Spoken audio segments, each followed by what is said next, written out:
The man on the bus would not stop grinding his teeth. Ryan tried not to hyperfixate on it, but he could hear the sound even through his earplugs. The calcium squealed obnoxiously. The sound got even worse when the man stuck the end of a pen between his teeth and began gnawing on it.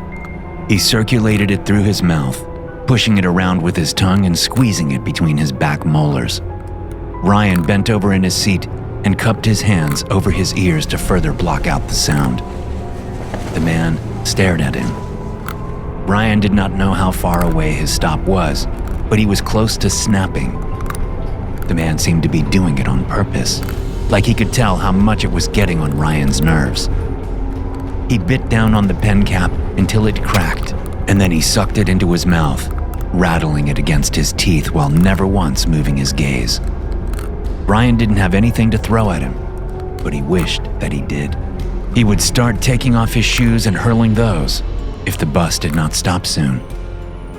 The bus's brakes finally let out a shrill scream as it came to a stop at a covered bench. The glass hut was covered in graffiti, and the bus stop sign had been sprayed over so that the symbol was almost entirely obscured. This was not his stop, but Ryan did not care. He had to get off the bus or he would go nuts. He could always grab the next one. All of them eventually ended up in the same place anyway, right? He stood up. The man rose at the same time, and Ryan immediately sat back down. The man stuck the uncapped end of his pen into his mouth and continued chewing on it as he walked down the aisle.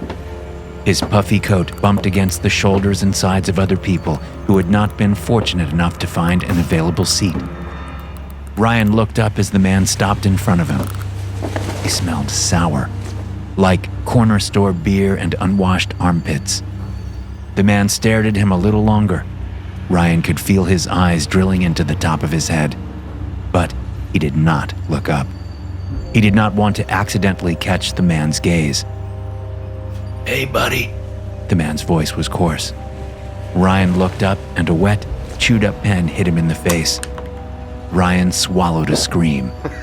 The man laughed and got off the bus. Ryan's stomach churned with a load of vomit that he couldn't unleash, and he curled back up in his seat, putting his bag between his thighs so that he had something to push his face into. A horrible shudder racked his body, and he tried not to think too hard about the pen. His OCD was already telling him to grab his hand sanitizer and rub it on his face. He would have to throw all his clothes into the laundry basket when he got home. He hated public spaces.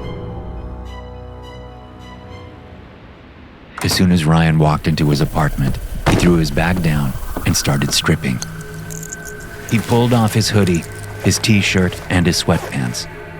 He threw them all into a tight wad and tossed them into his laundry basket before making his way down the hall and heading straight for the shower. The shower was another issue. It was never clean enough for him. No matter how many times he bleached the whole thing and scrubbed the bottom of the sliding door with a bristled brush, he could still not shake the feeling that he was showering in filth. He saw mold everywhere, especially in the peeling corners and at the base of his rusted shower head. But since it came down to either showering or living with the pen slime on his skin, he closed his eyes and bit that bullet, hurrying through the process as fast as he could. Once he was out of the shower, he put on fresh pajama pants and a tank top and collapsed onto his bed. He pulled his weighted blanket up over himself and curled up underneath it. The pressure was somewhat soothing, but he could not stop thinking about that man. He thought about the way he pushed his pen cap around his mouth and how it sounded when it cracked between his teeth. Ryan shuddered, feeling nauseous again. He tried to banish the thought instead of obsessing over it. He had a tendency to think about things that bothered him for far longer than his therapist said was probably necessary. He rubbed his legs together underneath the blanket and eventually calmed himself down enough to sleep. It was 3 a.m, according to his alarm clock, when Ryan woke up from his nap. He thought at first that it was 3 p.m, But one glance at his pitch-black curtains made him realize that this was not the case. Panic and guilt made his gut flutter. He had not meant to sleep for so long. He was not scheduled for work, but that did not mean he had not missed something important. Ryan picked up his phone. It was on 20%. He scrolled through his notifications, and thankfully, there were not very many. His sister had reached out at some point, asking him something about a pasta recipe, and his boss had texted him about covering a shift earlier that evening. Well, too late to respond to either of those. Ryan tossed his phone onto the bed and collapsed against his pillows again. He stared up at the ceiling and tried to think about what he was going to make for dinner. He wasn't very hungry, and his jaw really ached. Maybe he had been clenching it too hard earlier on the bus, or something like that. His phone buzzed again. It was his boss, asking if he could be there in the morning instead of the afternoon. Ryan continued to ignore the texts. It was 3 a.m. He was supposed to be asleep. He would answer it at 9 a.m. around his usual wake-up time and text his boss something like, "Sorry, didn't see this earlier. Coming in for my regular shift soon." He laid in bed for another half hour before getting up to make some dinner. He kept it simple. Macaroni and cheese with some bacon bits stirred in. That counted as protein, right? He could not stop rubbing his jaw as he cooked. The more he tried to move it, the more he realized how much it hurt. The whole thing felt stiff, and when he tried to open it and shift the bottom around, spikes of pain shot up into his temples and made him flinch. He started to wonder if he had cracked a tooth. That would be unfortunate, considering he and dental insurance were not even in the same orbit. Once his food was ready, Ryan sat down to eat it, but even the soft noodles were too much for his teeth. He ended up swallowing more than he chewed, and then dumped the rest into the trash when his stomach started protesting. He massaged the worst part of his jaw with the heel of his hand as he walked into his bathroom to see if he could find some mouthwash. While he searched his cabinets, Ryan caught a glimpse of himself in the bathroom mirror. The bottom right part of his jaw was not only swollen, but it looked downright red. He frowned and touched the most raised point. The skin was hard but tender, like there was a golf ball underneath it. But when he pressed against it, the pain almost made him black out. Ryan's heart sped up behind his ribs, and he tried not to panic. Mouthwash was not going to help. Some garlic might, but he didn't have any of that. Then again, maybe he just needed some sleep. Ryan turned off the bathroom light and went back to bed, grabbing his weighted blanket and covering his whole body. Only 2 hours later, Ryan was awake again. His whole face felt hot. There was sweat dripping down his temples and soaking his ginger hair, and his blanket was stuck to his legs from all the excess moisture. His jaw throbbed, and the pain was worse than any migraine he had ever had. He peeled his blanket up and tossed it to the side before slowly creeping out of bed. Both sides of his face hurt now. Ryan could not touch any part of his jaw without feeling like he had been stabbed in the face. His sinuses hurt too, and all the pressure building up between his eyes made him want to smash his face into a wall until he passed out.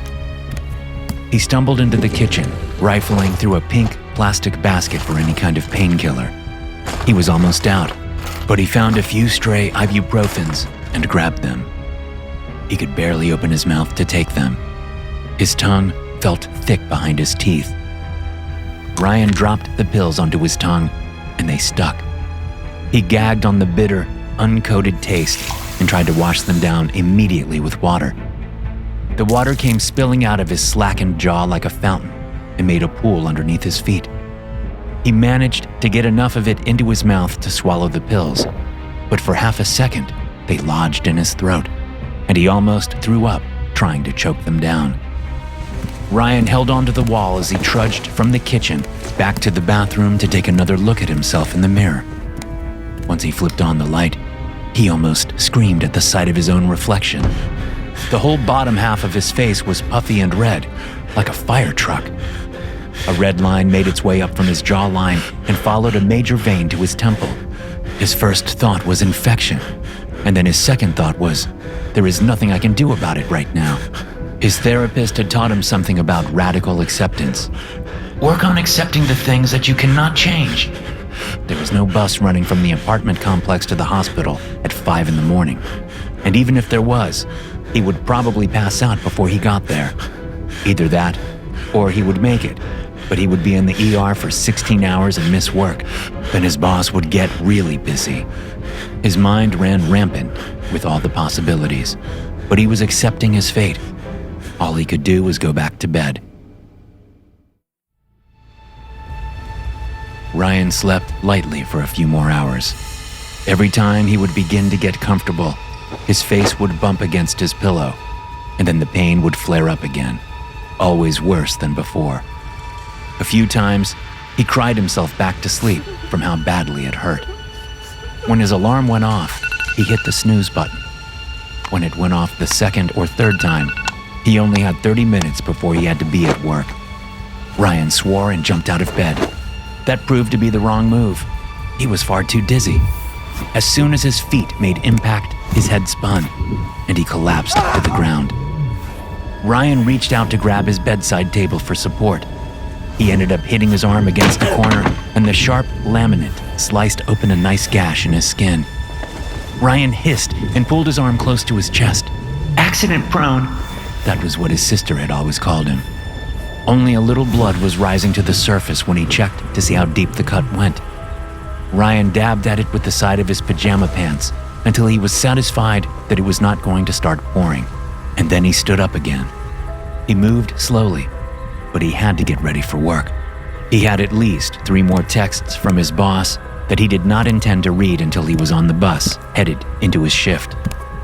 Miraculously, his jaw was not as tight and painful as it had been the night before. Ryan pushed his finger into his mouth, feeling around for a cavity or some other possible cause for his misery. He brushed his fingertip over his gum and ran across something hard. Ryan frowned and opened his phone, tapping the front-facing camera, holding it up in front of him. He bared his teeth, peeling back his lips as much as possible, but he did not see anything. He jammed his finger back up underneath his top lip and slid along the gum line again. There were 3 bumps that he could feel, and then some along the bottom as well. He snarled at his camera again, using his fingers to pull his lips out and up so that he could get a better look. Sure enough, peeking out from underneath the pink gums were a row of ivory nodules. Canker sores? Some kind of infection? Were his first few thoughts. Looking at the bumps made him shiver with revulsion. Touching around them still hurt, but at least the swelling had gone down enough that he could probably work his customer service position just fine.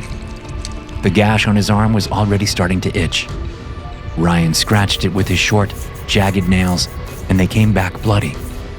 He realized he should probably wrap it up, just in case. By the end of his shift, the gash on Ryan's arm was red and swollen. He kept it wrapped up with some medical gauze, but the wound had started to weep. Now brown and red fluid was seeping through his white bandage, and a lot of customers were giving it looks. His boss tried to say something to him on his way out, but Ryan clocked out as soon as he could, grabbed his lunchbox, and bolted. If she really needed him, she would text him. When he got to his bus stop, Ryan threw himself down onto the nearest bench and pushed up his jacket sleeve. He tore the gauze off his arm and turned his head to get a good look at the gash.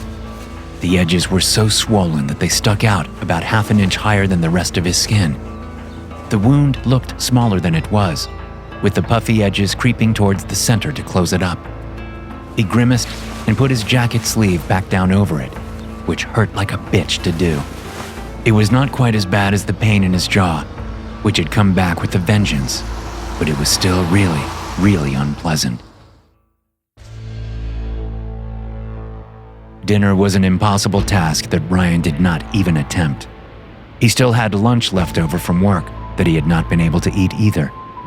His stomach growled, but his head hurt too much for him to give it too much attention. He shed his work uniform and kicked it moodily into a corner. Ryan went back to his bathroom and stood in front of his sink again. He grimaced and bared his teeth, pushing his fingers up against his lips and gums to try and get another look at what was going on. The ivory bumps were getting bigger, and there were even more of them now. Some of them looked like they were trying to come up out of the gums, forming little ridges that were sharp when he rubbed his fingertip against them. They were appearing on the top of his soft palate, too. He felt them when he ran his tongue over the roof of his mouth. His heart sped up with the realization. What was happening to him? Was he growing new teeth? That would be his worst nightmare. Ryan doused his mouth with some Listerine, gritting his teeth through the agonizing burn, and then he put himself to bed. The next morning, the bumps were bigger, but the swelling had gone down significantly. Now most of it was around the nodules where new teeth were coming in. "I need to see a dentist," he told himself. Although, if the pain stopped, it was unlikely that he would take his own advice. The pain had been replaced by some sort of deep, root-level itching, which was almost worse. Ryan had no idea how he was supposed to alleviate it. He rubbed his gums with his fingertips, but that did nothing. He prodded it with his tongue. He grinded his back teeth and he shifted his jaw from side to side. Nothing helped. He smacked his jaw in the tenderest places, but the mild sting was not enough of a distraction either. Ryan continued to work his jaw, grinding his teeth, trying to get rid of the itch while he went to change clothes. He had slept in his jacket, and the sleeve was stuck to his wound when he went to peel it off. Yanking off the jacket was like ripping off a scab. The gash from his bedside table was still a little swollen, but it was not as angry as the day before. It wept a little. The swelling itself looked odd, like little bumps instead of one solid edge.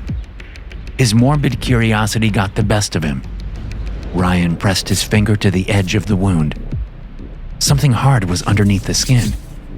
Ryan's stomach did a flip. His jaw itched so terribly in a way he could not explain, and that was only slightly enough to distract him from the horror that made his stomach drop. He grabbed his nightstand drawer and yanked it open, sifting around inside until he found what he was looking for.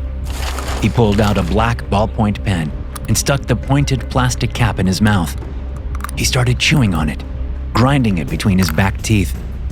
The pressure relieved the itching in such a way that the relief was near orgasmic. Ryan continued to chew on the pen, switching it back and forth between both sides of his mouth as he inspected the wound again. The nodules ran all the way around the gash. When he pressed down on them, some of the torn skin pulled back, just enough to show him a glimpse of ivory. Ryan grabbed the pen in his mouth to stop him from inhaling it when he gasped. He choked anyway, and found himself staring at the wound, wondering how that was possible. He needed to go to the ER. Where else could he possibly grow teeth? Suddenly, everything hurt. His OCD was telling him that it was in every orifice. He jammed his fingers into his ears, plugging up the tunnels, and the sudden intrusion sent a jolt of pain into his skull. Ryan drew in another quick breath, bordering on a panic attack. Was that it? Would his ears swell? Would he grow teeth there too? His sinuses were killing him. Was that from teeth growing there too? Were they going to plug up his nasal cavities? Would they appear every time he cut himself? When would it end? He had to get on the bus. He had to go to the hospital. Ryan put his jacket back on to hide the hideous wound from anyone who might be looking too hard on public transportation. He felt like a leper. He might as well have been. The only difference was that he was pretty sure something like hyperdontia was not a contagion. Ryan drew his tongue over the end of the pen and twisted it around in his mouth. He yanked the plastic cap off the pen and cracked it between his back molars. SCP-2440 is an infectious disease that causes severe hyperdontia in unusual areas of the body.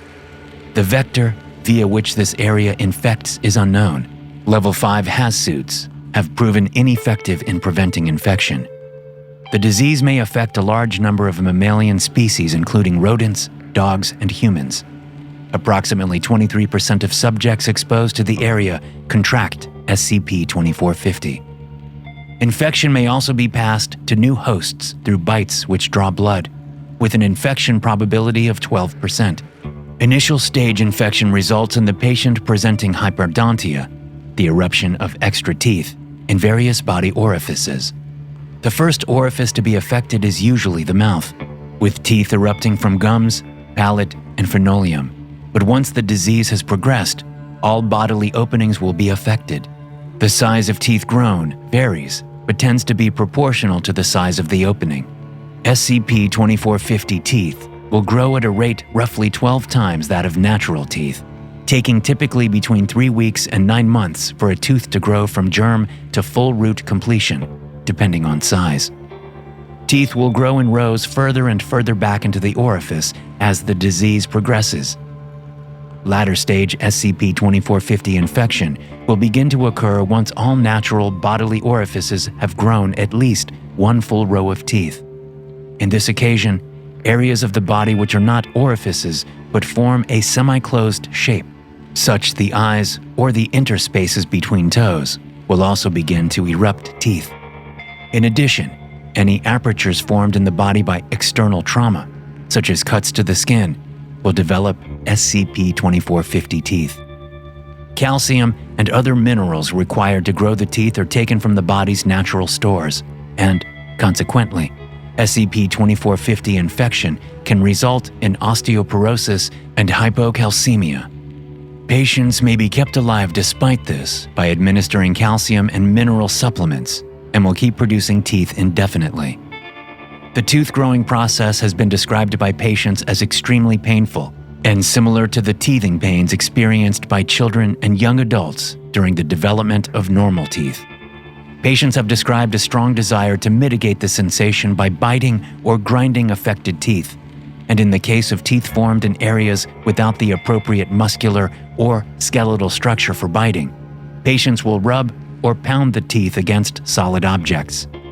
This action is to be discouraged in patients whose disease progression requires curtailment, as it will frequently lead to further skin lacerations and the creation of new teeth. It was due to this behavior that the ability to transfer infection through tooth-to-blood contact was discovered during an interview with an SCP-2440 patient. To hear more stories like this, be sure to hit subscribe and turn notifications on. I'll see you in the next one.